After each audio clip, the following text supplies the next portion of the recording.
Good morning, good evening, good afternoon to all my blessed beloveds out there in video land. You're watching another episode of Living and Thriving with Rusty, and I'm Rusty.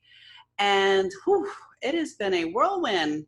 I'm teaching doTERRA classes, and I am doing this, and I'm doing that, and I'm finishing up my book that's getting ready to get published. And we're ending this season 2 of YouTube only to take about a month off to start my 12th, 11th, 12th season of my podcast.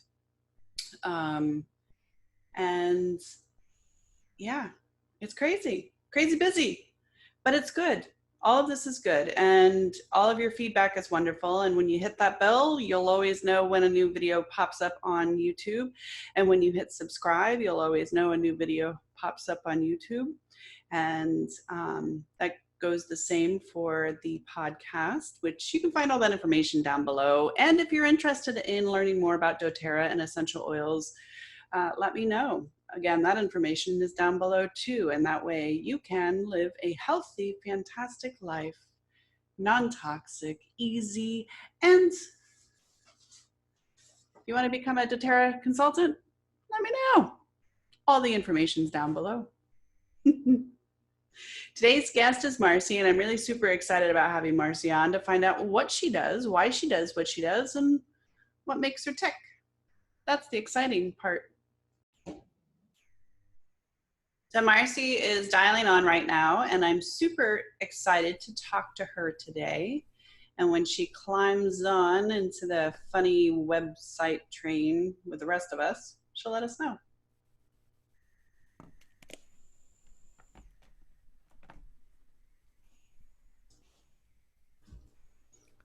Hi, my friend. How are you? I am good. How are you? Living the dream, living the dream. What Excellent. state or country are you in? I am in the United States, in New York. Oh, you are having like the best like green color right now. I just left the area It is and green. it's just so beautiful. It is green. Where are you? I live in the very south of Florida. I live in kind of a piratey area where we have dinosaurs and big spiders and stuff Oh, like that, but nothing much for green. Right now we have more pre-hurricane, get you ready. We're going to be cloudy 1 minute and then stormy the next and blow your furniture all over the backyard. And then all of a sudden we're sunny. oh, okay. It's the excitement. Sounds exciting. It is. So Marci, who are you? What do you do and what makes you you? Oh, okay. We're jumping right in. I am a mom. I have two children. My youngest is 20 and my oldest is 23, and two stepkids who are 26 and 32, and four step grandchildren. I have been a public school, high school English teacher I just finished today, actually, my 26th year. Wow. I am an author. I published a memoir called Permission to Land, Searching for Love, Home, and Belonging last July, and a companion journal.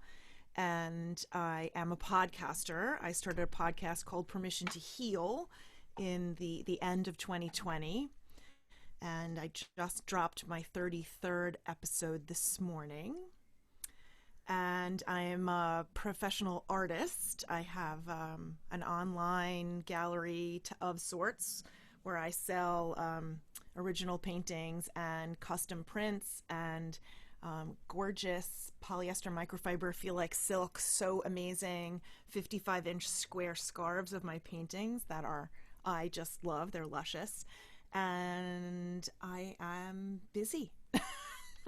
I don't think you sleep, do you? I'm busy. No, I sleep quite well, and I sleep like I'm in a coma most nights. And I'm happy, and I'm married for almost 4.5 years to the love of my life. We have been friends literally since my freshman year of college. We met in January of 1987, and were almost close to being romantically involved, but then not. Married separate people, had separate lives, separate kids.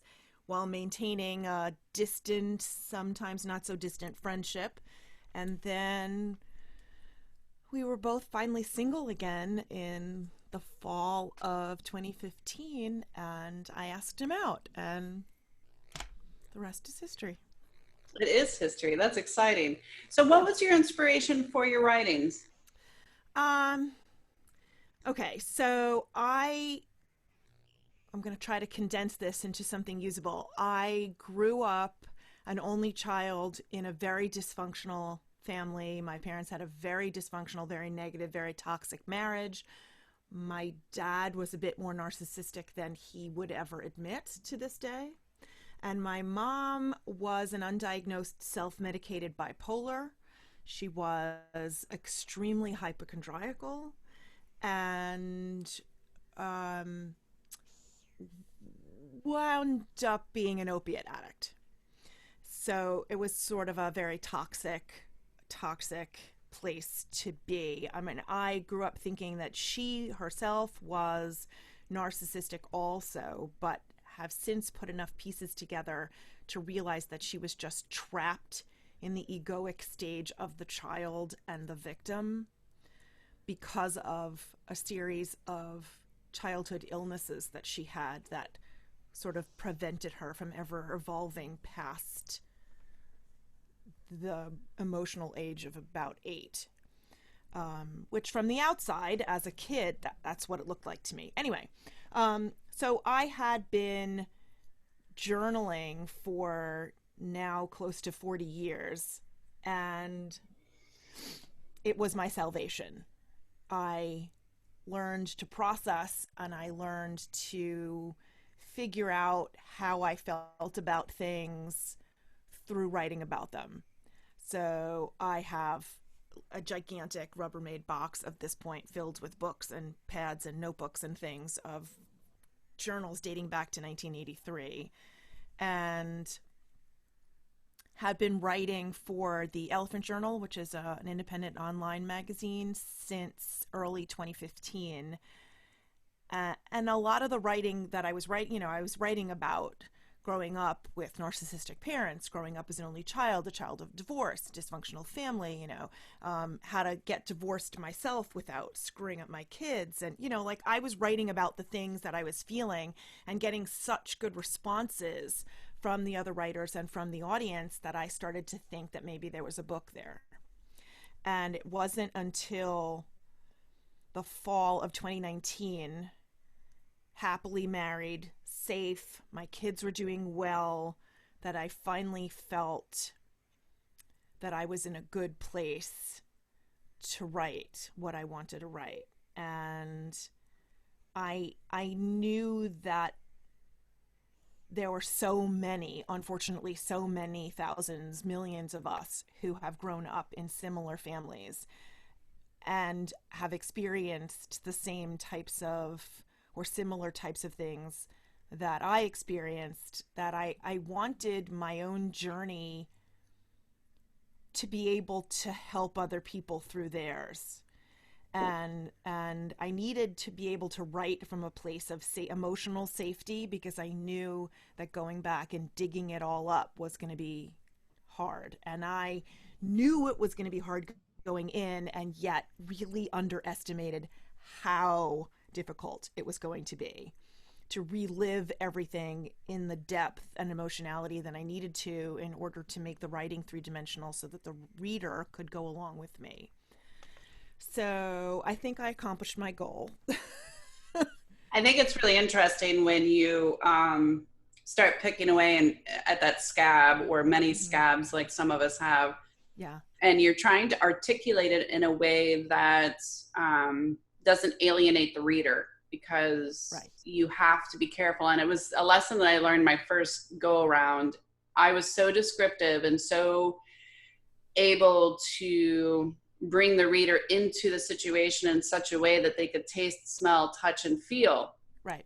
And it made people cry so hard that they couldn't get past the chapter, Oh, which is alien, I mean, that's alienating sure. the reader. And I didn't realize that was even a thing. But as you start unpicking picking at those scabs, you realize there's even more scabs and more scabs and things that you forgot, and redeveloping that time period. It's exhausting. Yeah. Yeah. Between October 1st and December 15th of 2019, I it poured out of me. 126,000 words just poured out of me. Once I opened up the floodgates, I could not have stopped if I had tried. You And dedicated yourself to being a hot mess for a couple of months. and my poor husband, I mean, he just was through it with me because I was reliving torturous things from my childhood, and I was reliving my first marriage, and it wasn't pretty. But I was also reliving the births of my children, and I was reliving some really beautiful moments that I was trying to communicate as well. I mean, nothing is all bad or all good. Everything is all mixed up and muddy and difficult, and or not, but just mixed up. And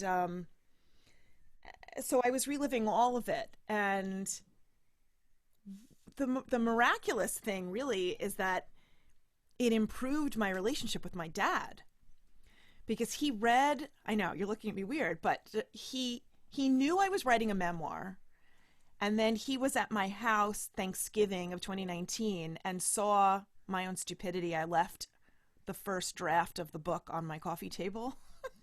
And so he picked it up and he was shocked that he was in it. I'm like, you're my father. I'm writing about my life. How could you not be in it? I didn't name him. I was very careful. I changed everybody's names just so I didn't out anyone or hurt anyone who didn't want to disclose who they were. And my dad and I don't have the same last name, so unless you know him and me, you're not going to know who we are, or who he is anyway. But he was very shocked, and as he was reading, he started to cry because he didn't know that his actions when I was a teenager affected me at all, let alone hurt me. And so even though I thought that I had communicated all of that with him, and that we've always been very open with one another about certain things, but I guess seeing it in black and white, how his actions and my mother's actions hurt me and affected my behavior, made him self-accountable in a way that he never imagined he would be. And it started a very long, I would say 4-month conversation between us that was not fun or pretty at all, but ultimately helped us understand each other better. And as much as he could 30 years hence apologize, he did. And I am no longer carrying the burden of that around. Did you Miraculous. did you do what most of us did after having a tumultuous childhood? That's a nice way to put it. Yeah. And marry one of your parents? Oh yeah. My ex-husband was my mom. Yeah. Yeah, that's Yeah. And exactly. every single relationship I'd ever had was in one way or more a carbon copy of my mother. Not my dad so much, because I think that I was always able to be more honest with him th- than my mother, because she was always so difficult and so unpredictable and was my primary caretaker. And so I didn't, for a very, very, very long time, didn't feel safe revealing myself. I didn't feel safe being in my own authenticity. I didn't trust myself. I didn't trust her. And I like dove into pleasing her and acquiescing to every one of her wishes and completely sublimating everything I ever felt, because it was too dangerous to feel that way.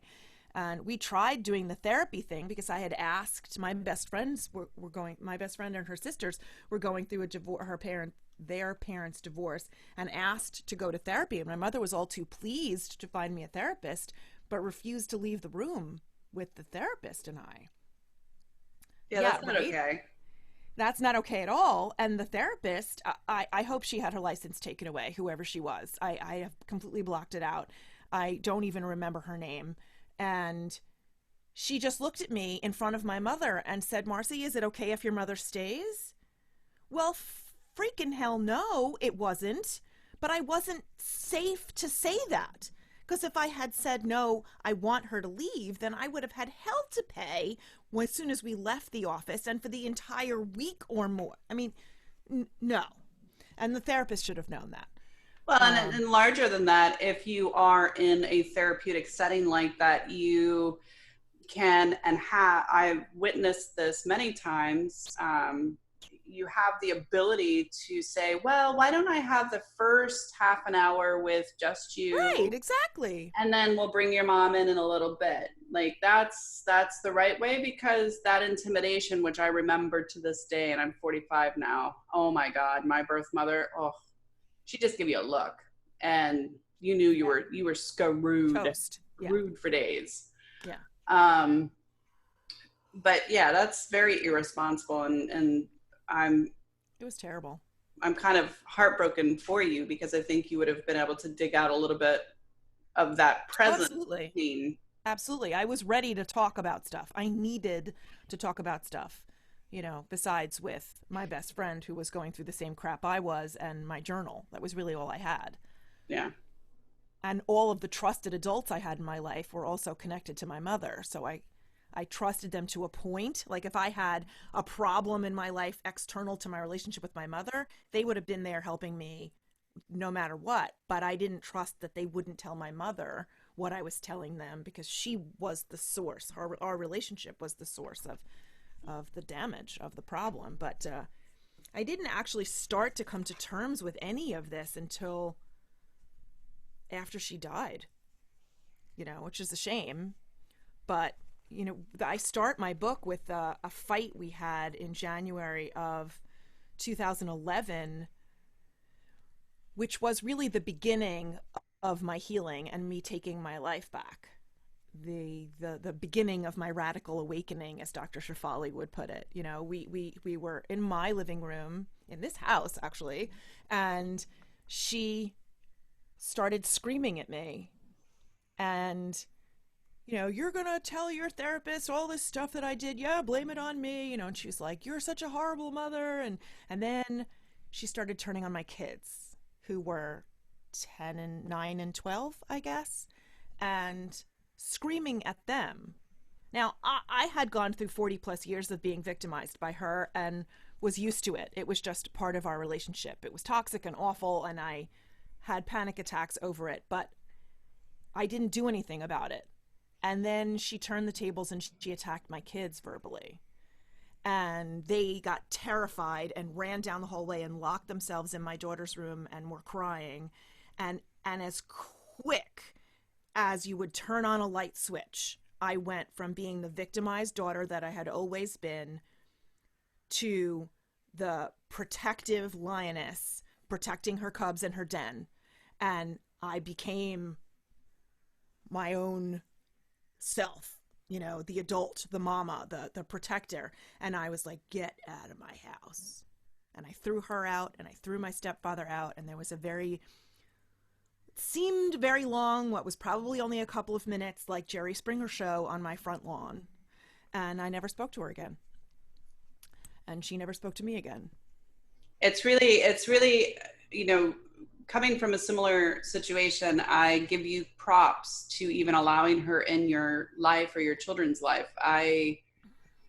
That is the exact moment that I've been terrified. And my daughter doesn't have any relationship with my birth mother at all, because I don't want that. And Right. I know her well enough from my past experience, though she says that she's changed, and she said she's, buried the hatchet with her demons. Yeah, no, It's my hard to ex-husband's trust. enough. My ex-husband's a monster. Yeah. So, adding to that layer, no. No, absolutely not. Yeah. Absolutely not. Yeah. I So was I give always you pulled. props Thank for you. trying. I was always pulled back in because she knew how to pull on my empathy and, oh, I can't function without it. I need your help. No one is there for me but you. And I was the only child and the daughter and very empathic. And she kept reeling me back in. And she had historically said and done some really awful, heinous things that you just can't ever unhear, and then would very conveniently never remember that she did them, so that she didn't have to own it. She didn't have to take responsibility. She didn't have to apologize. She'd say things like, "I'm very sorry if you feel I hurt your feelings," which isn't an apology.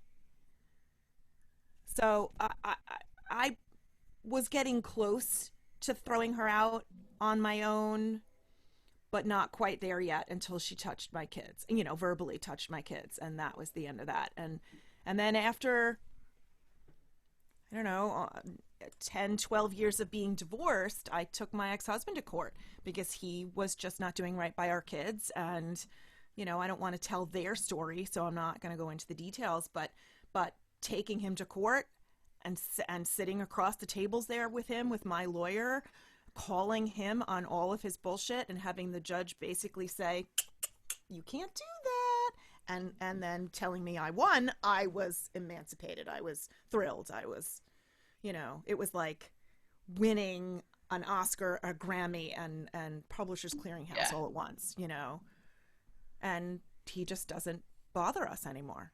I wish mine wouldn't. I have two more Christmas, two more Thanksgivings, and one more summer of mandatory court-ordered having to deal with his psychoses. Oh, shit. And then I changed my name. I changed everything. I'm going to Bora Bora. I don't know. It probably won't be that extreme, but I mean, after 11 years of divorce, he's still coming at me. Like, his emails refer to me in sexual inappropriate ways, and the courts don't do anything about it. So I just have to suck it up until she turns 18, which is sad because I don't want her to turn 18. She's my baby. I love her. But on the other hand, I would really like to not have to answer his emails. Is her relationship with him healthy? No, he's a covert narcissist. So, but she has no ability to say she doesn't want to see him? Nope. And he guilt trips her into it. Like, "I'm your father. Your mother's trying to parentally alienate you from me. She never loved you." Just all kinds of like dirty stuff. But if she actually read all of the testimony for years of the back and forth in court, it would be a different conversation, I think. But I try to support it the best I can. I drive her up to Maine every summer. We spend a whole week driving up, which is why I was just in New York. Right. And we spend that mom-daughter time because I don't know if he's going to kill her. We were on murder-suicide watch for 3 years. Oh, no. The state of New Hampshire does not have... My heart just stopped, Rusty. That's so scary. Well, we're under protective custody down here. He cannot know our address, but he tries, and I'm pretty sure he put something on her phone, but I have to wait until she gets home to figure that out. And again, it's been 11 years, divorced. Wow. And we're still going through this. So I feel you in ways that you don't even understand. Yeah. Completely. But yeah, the state of New Hampshire doesn't have any laws for stalking. When I brought up to the police in Rochester, New Hampshire, about him calling me names and being extremely belligerent, he said, "Well, that's his freedom of speech. It's his right. He can do that." So that's the mentality. Wow. Yeah. And when my ex-husband put his 300-pound body on my daughter, she was 8, trying to call the police. She was trying to dial 911. And he was basically choking her. The officer in Berwick, Maine, told me that there was nothing that they could do because that's parental punishment as long as he doesn't bruise her. Yeah. So when I say, I'm not... he researched these laws and moved there on purpose? No, I don't. I think because of his narcissism, he genuinely believes that he's above the law and that he will be as dirty and malicious on that very fine line so that he knows he won't get in trouble. Awful. And he knows I'm reactive. Coming from a similar background, I'm scrappy. Say something, I'll probably, so especially in that kind of emotional situation where you constantly have to be mama bear. Sure. And that's something that I've had to learn over the years, not to bother to react. It's just like, okay, you're trying to trigger me. You're doing it purposefully to make me look like the schmuck. So the best thing you could do at that point is just be quiet and not respond. Yeah. And that's hard because I got a lot of words. My throat chakra is definitely not closed. No. Yeah. Yeah. So yeah. Yeah. When I stopped responding and reacting to my husband's toxicity, ex-husband's toxicity, it pissed him off. He got more and louder and more intense, and then eventually just stopped talking because he realized it wasn't going to work anymore. And that was Yeah. that, you know, but Yeah, it's my ex-husband finds out that I'm dating somebody, and that's when he gets really uber scary. And he's married to his fourth wife, so why? fourth wife. Yeah, Okay. I was number 3, so I'm part of that guilt. But during the court hearing, our last court hearing, I looked at her and I said, it must be very difficult for you being the fourth wife and having all of his attention paid on me. Right. Food for thought. But Maybe what you do I should know? get out now before it Get, gets really get out ugly. before you become broke, because he's going to take you for everything, squeeze you dry like a sponge. Right. Don't have kids with him. No, that is definitely not an issue. He was very angry when I got pregnant. So, Well, yeah. because it would take away from your attention to him, I suppose. Well, I was fat. Uh, Yeah. And he was very angry that I got fat and was very concerned I wasn't going to lose my weight. wow. Yeah, he was a charmer. He's a charmer. He's a charmer. But anyway, Lovely. so So how are you healing yourself from this? What do you do for your own self-care so that you don't implode? I mean, it's, that worries me too about you. oh That's a no, lot don't of worry. stress. Well, I mean, you went through it. So what did you do for self-care? Writing, journaling, therapy. I made an Olympic sport out of eating my feelings for a very long time. Ooh. And it's basically self-administered art therapy. That's how I started painting. That's why I started painting. And I just did this last week. It is a very zen meditative thing for me because I just get lost in what I'm creating and birthing something pretty, and the back of my brain is like processing other stuff. I turned inward and tried to figure out who Marci is and what I wanted and what was important to me and what my own values are, and once I met myself really and figured out who I am as an adult and what I wanted in my life, I it almost naturally set healthy boundaries for myself because I just no longer would tolerate other people's dysfunction or bullshit. I just don't even come at me with that. Even friends of mine who didn't understand, well, why are you starting an art business or why are you writing a book? Or you're like, they just aren't supportive. You don't have to read it. You don't have to buy it. You don't have to do anything. You don't even have to say you like it. Just stop questioning me and stop trying to make me feel badly about not staying in your bubble. Well, and I I'm in think my lane. I think that's part of the growth too, don't you? I know for Yeah, myself, I had absolutely. to cut all ties. I cut all ties. And and it was scary at first because I had these relationships for 20 years. But then when I found out the authenticity or lack thereof of what those relationships really were, and what he was saying behind my back for the year before I left him, it Right. was really interesting how this was all kind of predetermined by him. Mm-hmm. Um, I had to learn how to be alone and be good at it. And Absolutely. and who am I now? Am I really that broken? Who was I Right. before? And do I put those pieces together, or do I allow that chapter to rest and create a new chapter, which is what I eventually did, Yeah. was creating a new chapter with spices of what I used to like to do. And I too am very devoted to art. My degree was child psychology, and art therapy was Oh, my great. yeah. So I get you on that. And I got into resin, and talk about an addiction. My Oh my God. God. Yeah, I have a few pieces that I I made a mess of my basement with that resin. Oh my Oh, God. but it's so much fun. So much fun. It's so much, it's like creating the universe, you know? And yeah, so it's really once you get past that internal vomitous Mm-hmm. purging of that toxic programming that you had from before, it's like, okay, so how do I rewire myself today?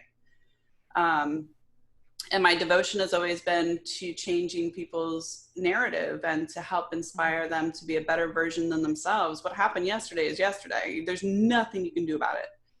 Yeah, you can And try to understand it and pick it apart, but you're only going to be as successful at that as you are, which it is what it is, and ultimately you can't do anything about that anyway because it's behind you, and you can't worry about tomorrow. Just have to really be okay with today and figure out how to. I mean, the word mindful is everywhere, but it's the truth. You know, all you have is now. And the well, trick for me is balancing the mindfulness with the planning ahead. You know, so that I'm not anxious about things that I can't control yet, and I am setting the groundwork and moving forward, but really being grounded in the balance in now. So, well, and I'm so grateful for you, but believe it or not, the sand in our hourglass is almost out. And I want to make sure people, okay. if you have your book with you, show it Oh, to sure. us. Show us your book. Show us your goods, lady. Okay, so this is Permission to Land, Searching for Love, Home, and Belonging.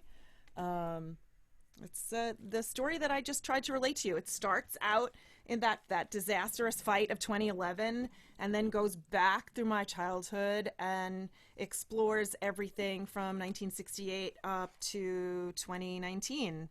And chronologically fits together all the different pieces and holds everybody, including me, brutally accountable for the things that happened and tries to make sense out of patterns and decisions. And then shortly after I published the memoir and I was talking about journaling, I had some people ask, well, they were really interested in journaling, but they didn't know how to begin or what to do. And so suddenly I thought, well, I should make a companion journal. So I also published a workbook. It's soft, it's tiny, it could fit in a pocketbook. And it's 100 pages of writing prompts to walk somebody through turning the mirror on themselves and examining who they are and what their values are so that they can heal the past and get to know themselves. So it'll walk a reader slash writer through the process I went through in writing my book. I love it. And what I love the most about it is the fact that you are able to kind of handhold somebody through the process Right. of detoxifying, which that recovery period takes as long as it takes. It's not going to Exactly. happen overnight. No. That's a warning for everybody who's going to start Yes, some shedding. nothing is a quick fix. So, No, but the tools and resources that you're offering is a great kind of hand-holding way and gentle way of saying, okay, I know what you're going through. You just read my story. right. So let's do this together in a safe and gentle and comfortable way at the pace that you can do it. Exactly. Exactly. And the books are for sale anywhere you'd buy books online. Signed copies can be purchased from my website, marcibrockmann.com. And there's access to all of the art that I do and the scarves, the podcast. There's links there to the YouTube channel for the podcast. I also have a separate YouTube channel called What's Up Marci, where I post videos about mental health and mental illness and all sorts of stuff. And for a while, I was doing like a book talk Sunday, where I was doing a very English teachery like book review thing on Sundays, but no one was watching them. And the podcast, Permission to Heal, comes from this concept, the same concept that I think many of us, especially women, need to realize that we don't. Our locus of control should not be external, but it should be internal. And the only person whose permission we need to do anything is our own. Amen. And Amen. that's it. So that's where it all comes from. So a new episode generally drops every Wednesday. I had a special episode drop today, and it's available on every podcast platform wherever you listen to podcasts. So Do you love this journey? I'm yes, so in love with this journey. yes. And I I never can't thought stop I'd talking be here. about it. Absolutely. Yeah.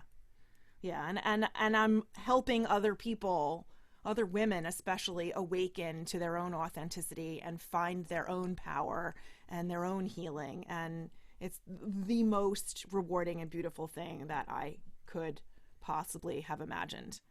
Yeah. You know. Second to giving birth to my daughter, this has just been an amazing journey because I meet so many beautiful souls, and Mm-hmm. it's oh Exactly. yeah, it's great. And I'm glad, and I always tell people how grateful I am to go through my trauma, Right. because I don't think if I didn't go through all of that and have curiosity as to how people heal, I don't think I'd be doing this. And I jump out of bed. I get so excited on my recording days. I'm like, yes, Nice.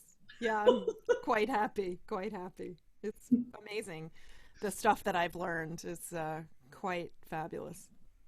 I wouldn't change a thing. Marci, thanks so much for spending some time with me today. You are a My beautiful soul. pleasure, I love Rusty. your artwork. I love your Thank you. journey. And your links will be posted below. You will be airing closer to Christmas, Okay. just so that you know. But once I upload everything, I will send you the link. And have a blessed day. Keep doing Thank what you're you. doing. I'm so You as excited. well. Thanks so much. Thank Bye. you. You're watching Living and Thriving with Rusty. I'm Rusty, and I get to do this. Ah, I can't even tell you how exciting I am. Like, you can tell in my voice, I get so excited because you get to meet another beautiful soul who cruised through this world, the sack of water that she is, on a molten hot rock, no steering wheel. We have no control, but we have each other. And that's what this is all about. Now you have 175 people this season, because I believe this is my last show. So this will be right before Christmas. 175 people to live and thrive with and through. And I've put them all up on my Pinterest board, my guests. So check them out and subscribe. Hit that bell really hard, like the cowbell hit, because just it's all right. I aged myself.